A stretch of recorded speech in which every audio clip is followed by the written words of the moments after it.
বান্দা যে নামাজ পড়ে না জান্নাতের বাড়ি খাজনা সে দেয়? তোরে কয় না কেন? ও যুবকেরা, ও বৃদ্ধরা, ও জ্ঞানী মানুষেরা, মসজিদে জুমার দিনে মুসল্লি ধরায় না, ওক্তে মুসল্লি খুঁজে পাওয়া যায় না। আস্তে কোন মাইক আসতে পারে।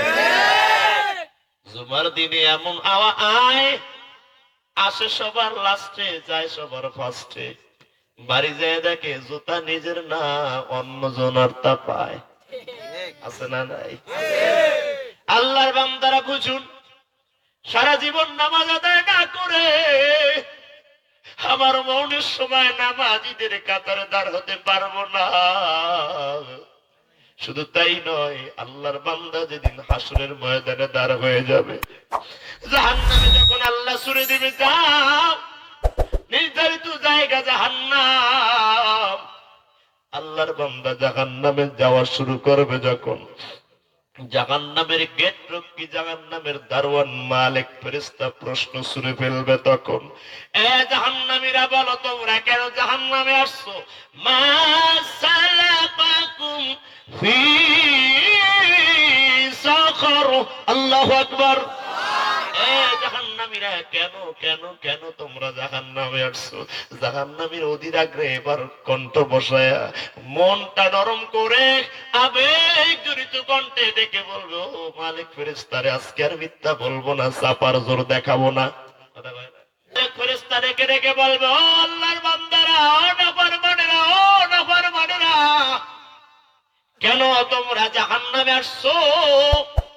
জাহান্নামের ফেরেশতার জবাবে সমস্যরে সব জাহান্নামীরা ডেকে ডেকে বলবে, আলুলাম নাকু মিনাল মুসাল্লিন।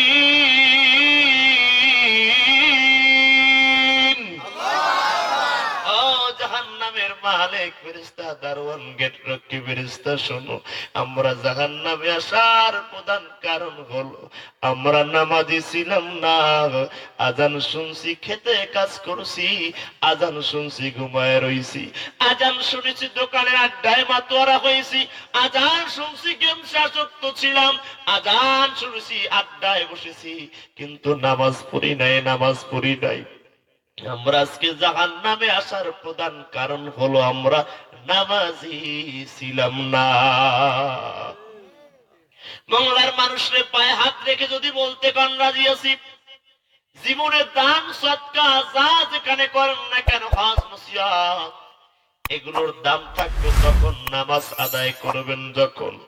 জীবনে যদি নামাজ না থাকে, এই দানেরও কোনো লাভ, আশা, সওয়াব পাওয়া যাবে না। নামাজ যে আল্লাহর বান্দা পড়ে, তার সাথে আল্লাহর সাথে সম্পর্কের সিঁড়ি তৈরি হয়ে যায়। নামাজ যে পড়ে না, রবের সাথে সম্পর্ক সে রাখে না।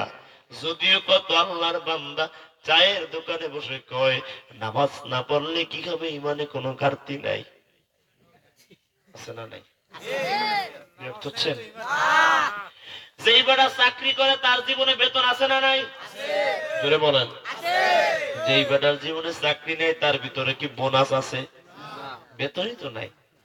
যার দিলের ভিতরে ঈমান নাই, তার ঘাটতি আসবে কোন জায়গায়? ঘাটতি তো তার থাকতো দিলে যদি ঈমান থাকতো। যেই ব্যক্তি নামাজ আদায় করে না, ওই ব্যক্তির হৃদয় ঈমান নাই, এজন্য ঘাটতির আশা করা যায় না।